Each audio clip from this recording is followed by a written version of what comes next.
Hello. कैसे हैं आप लोग? आपके ऊपर इस समय एग्जामिनेशन फीवर चल रहा होगा। ऐसी स्थिति में मैं प्री पॉइंट ऑफ व्यू से आपके बीच में ये श्रृंखला को या सीरीज को शुरू कर रहा हूं। देखिए, हमारा पढ़ाने का जो तरीका है या प्रैक्टिस कराने का जो तरीका है वो हैफजर्ड नहीं है, स्कैटर्ड नहीं है। इसका मतलब वो एक योजनाबद्ध तरीके से है। इसका मतलब ये हुआ कि हम कुछ क्वेश्चन कहीं से और कुछ क्वेश्चन कहीं से उठा के नहीं लाना चाहते हैं।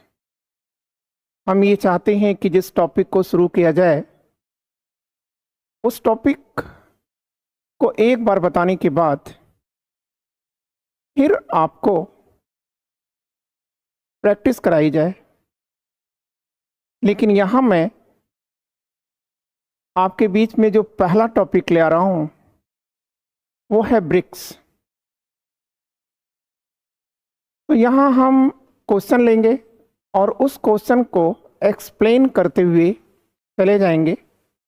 आप मेरे साथ रहिए, प्रैक्टिस करिए, और यदि आप अंतिम समय तक मेरे साथ चलते रहे तो मैंने जितना भी पढ़ाया होगा उससे किसी भी एग्जामिनेशन में एक भी प्रश्न नहीं छूट सकता। एक और बात मुझे कहना है कि क्वेश्चन को हमने बहुत बेबी स्टेज से उठाया है और डीप स्टेज तक लेके गए हैं। एग्जैक्टली ऐसा हमने क्यों किया कि बहुत ही निम्न स्तर से क्यों उठाया है? क्योंकि आप याद रखिएगा, कॉन्सेप्ट बनाने के लिए फैक्ट जरूरी होते हैं, क्योंकि बिना फैक्ट के आप कॉन्सेप्ट नहीं बना सकते हैं। और यदि आपके पास फैक्ट हैं तो कॉन्सेप्ट की संरचनाएं तो कभी भी आप कर सकते हैं। इसलिए आइए हम लोग बकवास न करके, ठीक है, अपना कार्य शुरू करते हैं। एक चीज और कहना है कि हमें दोनों मीडियम को देखना है, इसलिए जहां आवश्यकता समझी गई है वहीं पर उसे हिंदी में लिखा गया है, अन्यथा यह ज़्यादातर अंग्रेजी में ही लिखा गया है। लेकिन आपको कोई परेशानी नहीं होगी, चाहे आपका मीडियम कुछ भी हो। तो आइए सबसे पहले हम देखते हैं कि पहला क्वेश्चन हमारे बीच में क्या आ रहा है। तो पहला क्वेश्चन जो हमारे बीच में आ रहा है वो पूछ रहा है, ये लिखा है ब्रिक, ठीक है, और यहां यस नहीं है, केवल ब्रिक लिखा है। मतलब ब्राजील लिखा है, ठीक, रसिया लिखा हुआ है, रूस लिखा हुआ है, और ये इंडिया लिखा हुआ है, और ये चाइना है। ठीक है, ये कुल 4 देश लिखे गए हैं। क्लियर? तो आप याद रखिएगा, पूछ रहा है कि ये नाम किसने रचा है या किसने दिया है दुनिया को। ठीक है, who coined the term brick इन 2000, मतलब 2001 में ब्रिक नाम किसने दिया है। क्लियर हो गया? अब ब्रिक क्या है अभी बताएंगे आपको। तो सबसे पहली बात याद रखिएगा कि जिम ओ नील ने दिया था। एक आंसर आपका बन गया है। अब ये विचार उन्होंने कहाँ लिखा? ये विचार उन्होंने लिखा है dreaming with BRICS the path 2050। Clear? इनका कहना था, किसका? जिम ओ'नील का कहना था कि यदि, ये देखिए, पहली चीज क्या कहना है, तो थोड़ा सा बेस तो अच्छा होना चाहिए आपका। मतलब ये है ब्राजील, ये किस कॉन्टिनेंट का है? आप कहोगे कि सर ये साउथ अमेरिका का है। ठीक, रियल? यह यूरेशिया में आता है, तो आप ऐसा करिए, यूरेशिया में न लिख करके आप यूरोप लिख दीजिए। ठीक, ये इंडिया एशिया में है, और ये चाइना भी एशिया में है। ठीक, इसका मतलब आप देख रहे हैं कि यह 4 देश हैं।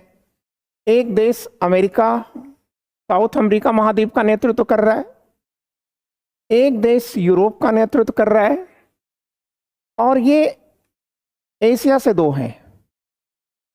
क्लियर? तो अब बात आया कि इसमें इन्होंने इस नाम को रचने के पीछे एक थॉट था। क्या थॉट था?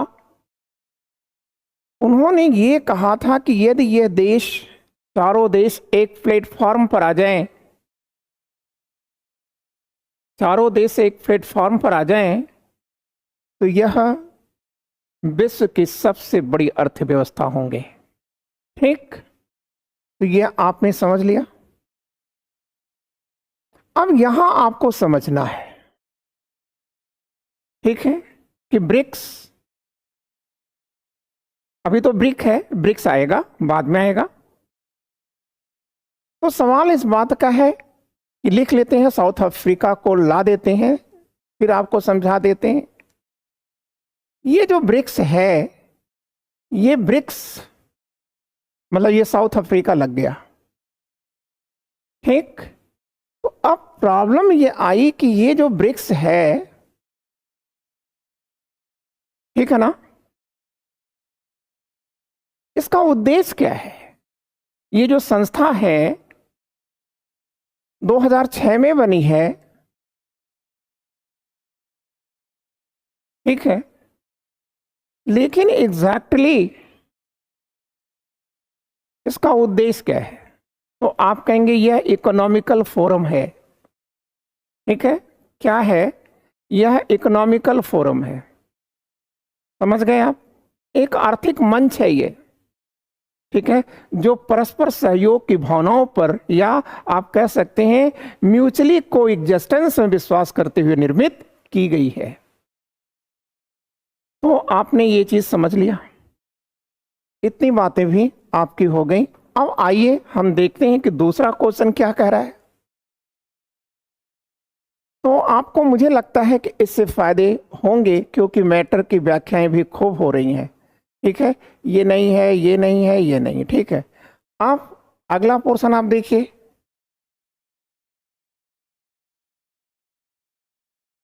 Here is the second one को, यहां पर ये दूसरा क्वेश्चन है, क्या है? कह रहा है कि what is the main objective of the formation of BRICS countries. तो अभी तो हमने व्याख्या इसकी कर दिया था, यह इकोनॉमिकल फोरम है, तो यहां आप लिख लीजिए। ठीक है, म्यूचुअल, ठीक है, कोएग्जिस्टेंस में विश्वास करता है। ठीक है, इसका मतलब be economic development and cooperation, cooperation and coexistence भी कर सकते हैं आप, सह अस्तित्व में भी कह सकते हैं आप। अब यहां थोड़ी और व्याख्या करते हैं कि देखिए, कोई भी कार्य जब व्यक्ति करता है तो कुछ तो परिस्थितियां ऐसी होती हैं, ठीक है, तभी कोई संघ बनता है, संगठन बनता है, संस्थान बनता है। ठीक है, बिना किसी परिस्थिति के ऐसा नहीं हो सकता। तो आइए मैं इसके ब्रिक्स के स्थापना की जो परिस्थिति है वो मैं आपको बता दूं। तो इसके लिए थोड़ा आपको इतिहास में चलना पड़ेगा। ठीक है, और आपके लिए अच्छा है कि मैं 35 वर्षों से सिविल सर्विसेज के लिए इतिहास पढ़ता और पढ़ाता रहा हूं। ठीक है, तो अब मैं आपको यहां बताना चाहूंगा कि थोड़ा इसकी परिस्थिति देखिए। देखिए, इसकी परिस्थिति को अगर हम देखें तो ये है WW2, वर्ल्ड वॉर 2। ये 1945 में समाप्त होता है। लेकिन जब ये 1945 में समाप्त होता है तो अपने साथ ये छोड़ जाता है अविश्वास, घृणा या नफरत। ठीक है, क्या छोड़ जाता है? नफरत छोड़ जाता है, अविश्वास को छोड़ देता है। ठीक, और इसी अविश्वास और नफरत से, ठीक है, कोल्ड वॉर का जन्म होता है। मतलब शीत युद्ध का जन्म होता है, कोल्ड वॉर। ठीक है, अब ये कोल्ड वॉर क्या है? ठीक है, दोस्ती होते हुए भी दुश्मनी है और दुश्मनी होते हुए भी दोस्ती है। आप ये भी याद रखिएगा कि इस कोल्ड वॉर में पूरी दुनिया दो धड़ों में बट रही है। एक लिबरलिस्ट वर्ल्ड या उदारवादी दुनिया, और दूसरा है कम्युनिस्ट वर्ल्ड या साम्यवादी दुनिया।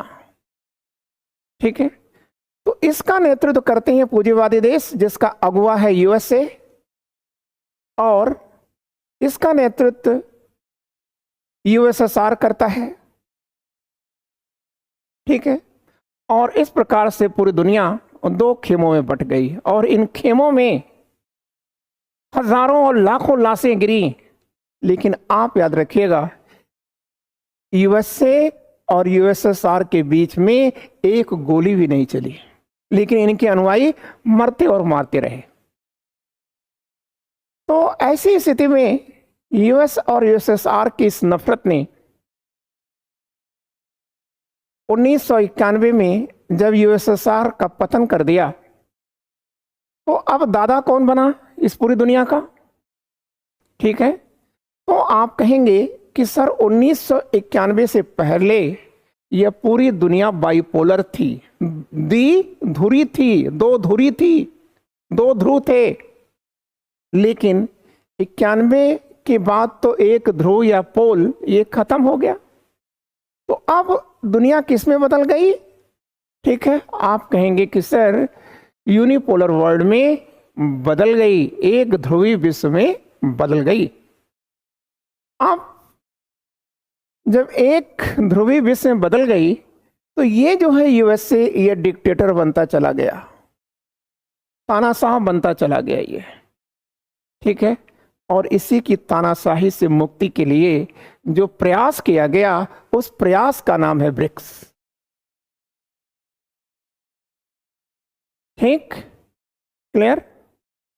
तो आप ये चीजें समझ गए होंगे। ठीक है, क्लियर? ये दूसरा क्वेश्चन भी आपने बेहतर कर लिया, हमने आपको ये परिस्थिति भी बता दिया। वैसे तो इसका नाम बहुत पहले आ चुका था, कहीं 2001 मिलेगा, कहीं 2002 भी लिखा मिलता है, डजंट मैटर। लेकिन अब यहां एक बात आपके सामने और आती है, वो क्या है? देखिए, एक महत्वपूर्ण पहलू यहां निकल के ये आता है कि देखिए, विचार के रूप में तो यह 2001 में ही आ चुका था, संस्था भी बन चुकी थी, लेकिन इसके बावजूद, ठीक है, ये वर्क नहीं हो पा रहा था। ठीक है, तो आप याद रखिएगा 2009 में रूस इसमें बड़ी पहल करता है।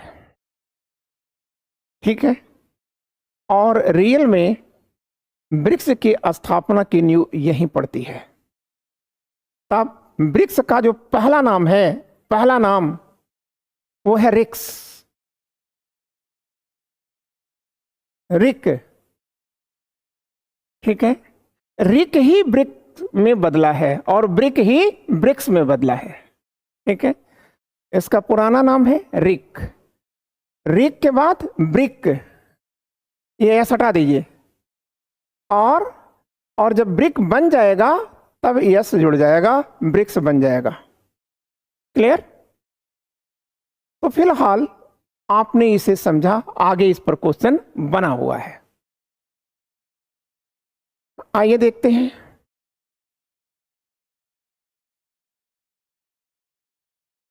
आगे अभी वो जो हमने अभी बताया है वो आगे आपको मिल जाएगा। कह रहा है कि what is the combined GDP of BRICS countries. जो ब्रिक्स देश हैं, ठीक है,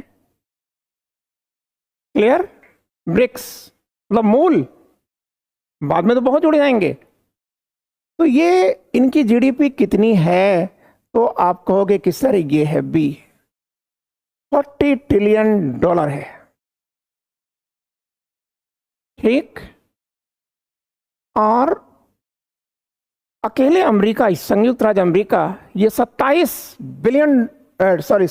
ट्रिलियन डॉलर की इकोनॉमी रखता है अकेले। वैसे चाइना भी बहुत हद तक पीछे आ चुका है, 17 ट्रिलियन पहुंच चुका है। हमारी स्थिति क्या है, तो देखिए वर्तमान में हम 3 ट्रिलियन पर चल रहे हैं, 3, लेकिन उम्मीद है कि हम 5 ट्रिलियन, जैसे कि हमारे प्रधानमंत्री जी कह रहे हैं कि हम जल्द ही 5 ट्रिलियन में बदल जाएंगे, ठीक है। तो वो कल को किसने देखा? तो आपका ये क्वेश्चन भी हो गया। और आप अगली बात देखते हैं। कह रहा है कि which of the following is not true, निम्नलिखित में क्या सत्य नहीं है। तो ये देखिए, ब्रिक्स की स्थापना वन पोलर दुनिया को मल्टीपोलर दुनिया में बदलने के लिए हुआ है।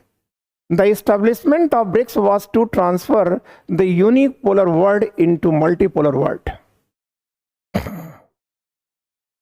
दूसरा जो हमारे पास विकल्प है वो है 2009 में रिक मीटिंग वॉज हेल्ड इन रसिया, ठीक है। तो देखिए रसिया में एक स्थान है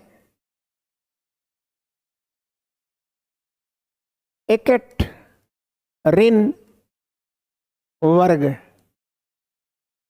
तो इसी एकटेरिनबर्ग में, क्लियर, क्या हो रहा है, ये 3 देशों की बैठक हुई थी, रूस, इंडिया और चाइना की, ठीक है। तो इसका मतलब ये भी सही है।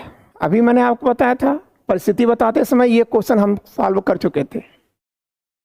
दूसरी चीज ये भी सही है, रिक्स की जो बैठक होती है, पहली बैठक होती है, वो यहां होती है।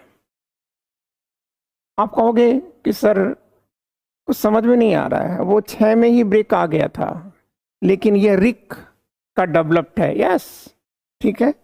अब यहां देखिए 2010 में ब्राजीलिया में ब्रिक्स शब्द की उत्पत्ति हुई थी, ठीक है। देखिए पहले तो रिक था, ठीक है, रूस, इंडिया, चाइना। लेकिन जब ब्राजील की राजधानी, ठीक है, ब्राजीलिया में जब ये बैठक होती है तब ये ब्रिक आ जाता है, ठीक, ब्रिक आता है। यस नहीं आएगा, यह नहीं आएगा। यस कहाँ आएगा? तो आप कहेंगे सान्या सिटी चीन में आएगा, ठीक है। कहां पर? सान्या सिटी, यह चीन का एक नगर है, ठीक है। और यहीं पर दक्षिण अफ्रीका ब्रिक में शामिल हुआ था। ठीक है, साउथ अफ्रीका ब्रिक में शामिल हुआ था। तो इसका मतलब ये तो गलत हो रहा है ना कि 2010 में ब्राजीलिया में ब्रिक्स आया। यस तो था नहीं, यस तो सानिया सिटी में आएगा। ठीक है, तो इसका मतलब ये गलत है। और जबकि ये क्या है, 2011 में चीन, ये लिखा है 2011 में चीन के सानिया सिटी में साउथ अफ्रीका इसका सदस्य बना था। ठीक है, तो ये तो सही है, ये भी सही है, ये भी सही है। पूछ रहा है क्या सत्य नहीं है, तो इसका मतलब ये सत्य नहीं है। क्लियर? आगे चलिए। अब हमारे सामने अगला क्वेश्चन आ रहा है, ब्रिक्स सम्मेलन 2020 की थीम क्या थी? Clear? BRICS partnership for global sustainability, shared health and innovative technology नहीं, वैश्विक टिकाऊता, साझा स्वास्थ्य, ये साझा होना चाहिए था, साझा स्वास्थ्य और नवाचारिक प्रौद्योगिकी के लिए ब्रिक्स की साझेदारी नहीं। ठीक है, वैश्विक सुरक्षा, साझी भाग्य नहीं, ये भी नहीं है। इसका आंसर क्या है? आप कहेंगे वैश्विक स्थिरता, मतलब BRICS partnership for global stability, ठीक है, सिक्योरिटी एंड इनोवेटिव ग्रोथ, ये है इसका। ठीक, अब अगला पोर्शन देखते हैं। अगला पोर्शन जो हमारे बीच आ रहा है वो है निम्नलिखित में क्या सत्य है?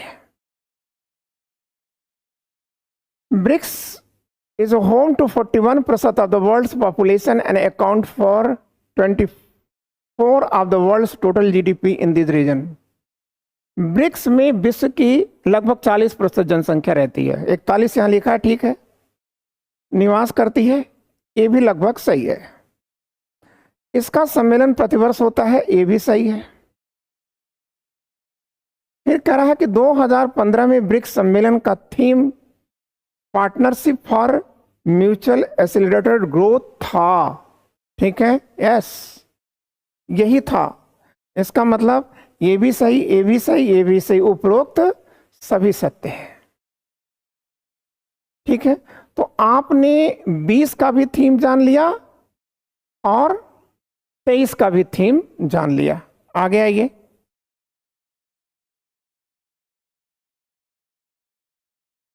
अब क्वेश्चन पूछ रहा है अगला, when was the 15th BRICS summit held? ठीक है, 15वीं ब्रिक्स जो समिति है वह वो किस तारीख को होती है?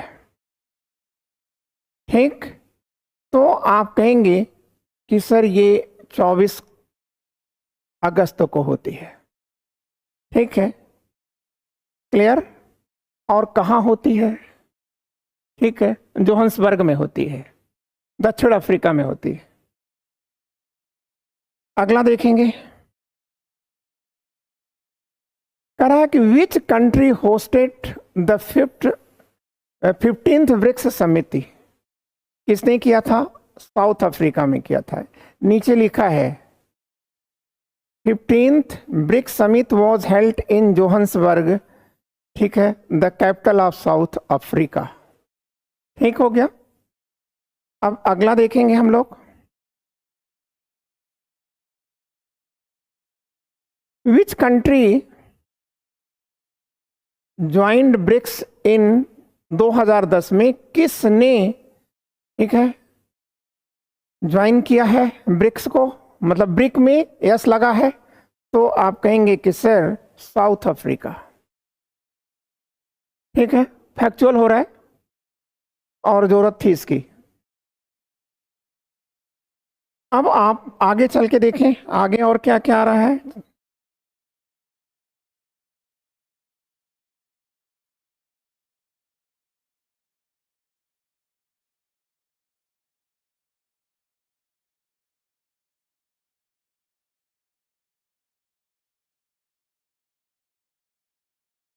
Who represented Russia at the 15th BRICS summit. तो जो 15वां ब्रिक्स समिति हो रही है, समिट हो रही है, बैठक हो रही है, शिखर बैठक हो रही है, उसमें रसिया का नेतृत्व कौन करेगा? तो जाहिर सी बात है कि उस देश के हेड करेंगे। लेकिन अंतर यह है कि व्लादिमीर पुतिन साहब यहां पर शरीर के रूप में उपस्थित नहीं हुए थे, अपितु उन्होंने वीडियो कॉन्फ्रेंसिंग या वीडियो लिंक के माध्यम से यहां उपस्थित हुए थे। अब इसके बाद अगला जो पोर्शन है, what significant role will the new BRICS members play in the global energy sector. ठीक है कि ग्लोबल एनर्जी सेक्टर में इनकी क्या भूमिका है। तो जाहिर सी बात है कि इसके बाद मैं इसको करने में आपको मैं एक चीज याद बताना चाहूंगा कि एग्जैक्टली ये जो क्वेश्चन बनाया गया, यह 15वां जो ब्रिक्स समिति जोहान्सबर्ग में हो रहा है उसको ध्यान में रख के बनाया गया है, क्योंकि 15वीं जो बैठक हो रही है इसमें 6 देश शामिल होंगे। ठीक है, और ये जो 6 देश 6 कंट्रीज शामिल होंगे ये सभी ऑयल रिच्ड कंट्रियां हैं। ठीक है, क्लियर। तो ये क्या चाहते हैं कि जो वर्ल्ड एनर्जी है, ठीक है, उसमें अपना योगदान देना चाहते हैं। ठीक है, क्लियर। तो इसका मतलब इसका आंसर क्या होगा कि योगदान देना चाहते हैं मतलब एक्सपोर्ट करना चाह रहे हैं। तो they will increase BRICS dominancy in oil export. इसका मतलब इसका आंसर सी होगा। ठीक है, वे ब्रिक्स की तेल निर्यात में प्रमुखता बढ़ाएंगे। ठीक है, क्लियर। अब इसके बाद हम लोग अगला क्वेश्चन देख रहे हैं, विच 6 countries were admitted as a full members of BRICS। देखिए, जो जोहान्सबर्ग में 15वीं जो ब्रिक्स का सम्मेलन हुआ था, समिट हुई थी, उसमें बुलाए तो 15 देश थे, गए थे, इनवाइटी थे, लेकिन 6 को इसके अंदर क्या दिया गया? मेंबरशिप दी गई है, मतलब फुल इनको मेंबरशिप दी गई। ये कौन कौन से देश हैं? तो हमने अभी आपसे कहा था कि ऑयल रिच्ड कंट्रियां हैं। ठीक है, तो इसमें सभी तो ऑयल रिच कंट्रियां आप तलाशिए कौन कौन सी हैं। ठीक है, ऑस्ट्रेलिया हो नहीं सकता, जर्मनी हो नहीं सकता, बेल्जियम हो नहीं सकता। ठीक है, तो इसका मतलब 2 तो आपका ये कट गया। ऐसे भी आप कर सकते हैं। अब बचता है, इसमें भी देखिए ऑयल रिच्ड कोई नहीं है, मतलब डेनमार्क नहीं है, फ्रांस नहीं है। ठीक है, ठीक है, नहीं है। ठीक है, यहाँ थोड़े बहुत तेल पाए जाते हैं। तो इसका मतलब तेल कहाँ मैक्सिमम होता है? भाई देखिए, अर्जेंटीना में भी होता है, इजिप्ट में भी होता है, इथोपिया में भी होता है, ईरान में भी होता है, सऊदी अरबिया में भी होता है और अमीरात में भी होता है। ठीक है, तो इसका मतलब ये है इसका आंसर। ठीक, कहीं ज्यादा तो कहीं कम होता है, लेकिन होता है। अब अगली बात करते हैं, कह रहा है who is the current head of the new development bank of BRICS. देखिए, मैंने आपको बताया कि ये ब्रिक्स है क्या, तो ये कहा कि ये इकोनॉमिक फोरम है सर, ये एक आर्थिक मंच है। ठीक है, तो जाहिर सी बात है कि आर्थिक मंच कैसा जिसके पास अपना बैंक ना हो। ठीक है, तो इसलिए एक बैंक बनाया गया जिसका नाम है, ये रखा गया नाम न्यू डेवलपमेंट बैंक, ये इसका नाम है। ठीक है, इसको आप दूसरा नाम भी दे सकते हैं, ठीक है, क्या? साउथ बैंक, दक्षिण बैंक, या साउथ बैंक भी इसका नाम आप दे सकते हैं, दे नहीं सकते हैं। ठीक है, अब कह रहा है कि ये जो बैंक है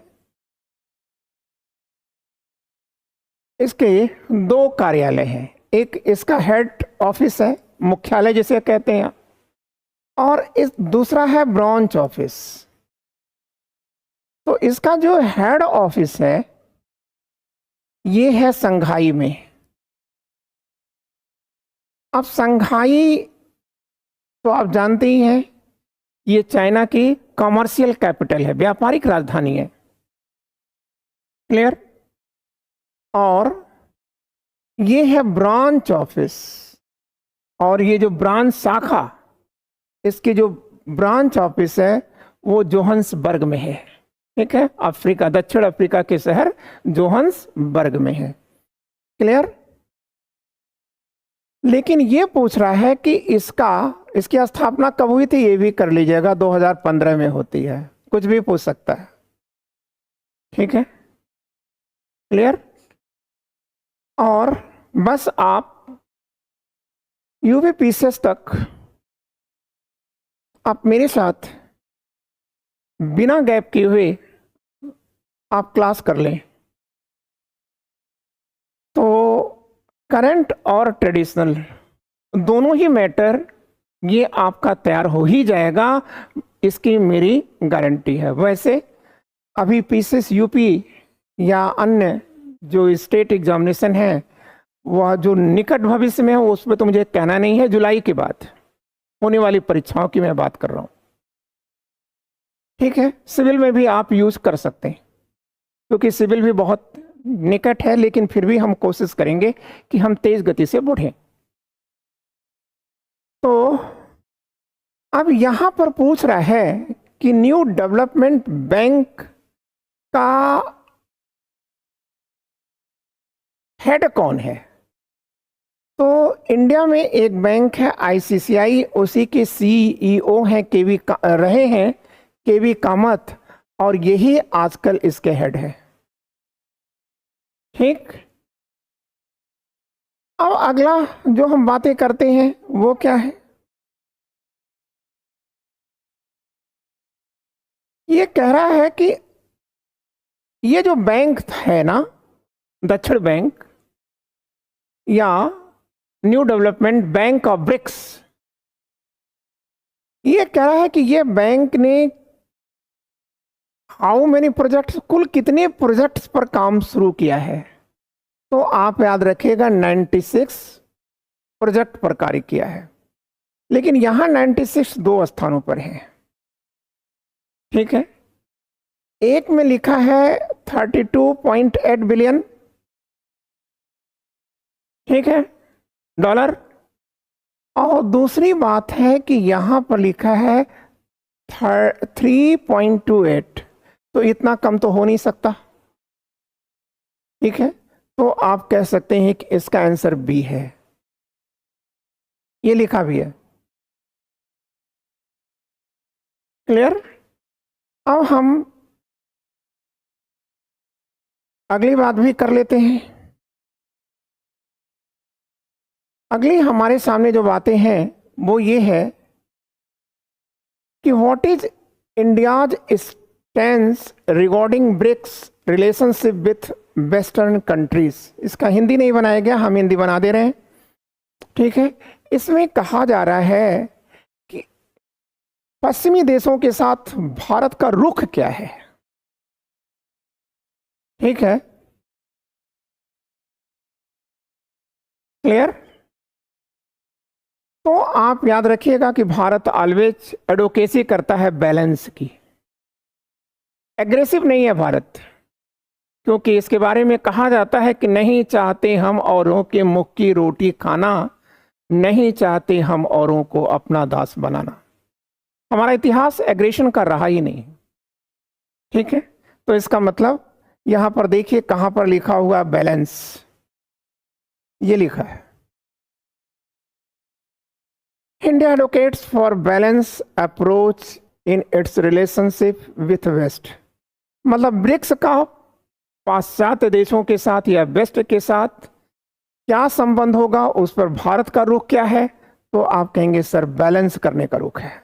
ठीक है, और इसी के साथ आपका ये मैटर खत्म होता है। ठीक है, अब इसमें एक पॉइंट और आता है। ठीक है, क्या? देखिए, अगर आपसे, अब क्वेश्चन नहीं है, आपको अब ध्यान से हमारी बात को सुनना है। देखिए, ब्रिक्स का महत्व अगर आपसे पूछा जाता है कि व्हाट्स इंपॉर्टेंट क्या है इसका, ठीक है ना, इंपॉर्टेंसी क्या है इसकी, ब्रिक्स की, ठीक है, तो उसमें पहली बात क्या आप याद रखोगे कि सर एक बात तो ये है कि जो पूरी दुनिया है ना, उसको एक मल्टीपोलर वर्ल्ड में बदलना। ठीक है, क्लियर? एक तो ये हो गया, ये हाँ लिख लो। ठीक है, कि इसके इंपॉर्टेंट क्या है, इसमें क्या महत्व है इसका, तो आप कह दोगे कि सर फर्स्ट पॉइंट है सर, ठीक है, कि जो वन पोलर वर्ल्ड था उसको इनका उद्देश्य था कि हम मल्टीपोलर वर्ल्ड में बदल दें। ठीक, एक बात तो ये है। दूसरी बात ये है कि दुनिया में कोविड-19 के बाद ये प्रश्न आया कि दुनिया में जहां पर भी इस प्रकार की महामारी फैलती है, आतंकी घटनाएं आ रही हैं, उसको समाप्त करने के लिए हम सभी, ठीक है, परस्पर सहयोग करेंगे। ठीक है, मतलब पीसफुली कोएग्जिस्टेंस में ये विश्वास करने की बात कर रहा है। ठीक है, और याद रखिएगा, चौथी औद्योगिक क्रांति, फोर्थ इंडस्ट्रियल रिवॉल्यूशन यहीं से ही होगा। अब फोर्थ इंडस्ट्रियल रिवॉल्यूशन क्या है, तो आप कहेंगे सर स्किल रिवॉल्यूशन। ठीक है, प्रतिभा क्रांति, ठीक है, वो यहीं से हो रही है। ठीक है, इसमें आप देख रहे हैं, चाइना को आप देख ही रहे हैं, इंडिया को भी आप देख रहे हैं। इंफॉर्मेशन की दुनिया में इंडिया की पोजीशन बहुत अच्छी है और चाइना के बारे में आपसे कुछ छिपा ही नहीं है। ठीक है, तो ये चीज भी आपको याद रखना है। ठीक है, और इसी के साथ हमने ब्रिक्स से उठने वाले संभवतः हर क्वेश्चन को खत्म कर दिया है। ठीक है, और अब आज इतना ही। आप इस पूरे मैटर को तैयार करते रहेंगे, कल मैं पुनः आऊँगा। ठीक है, तो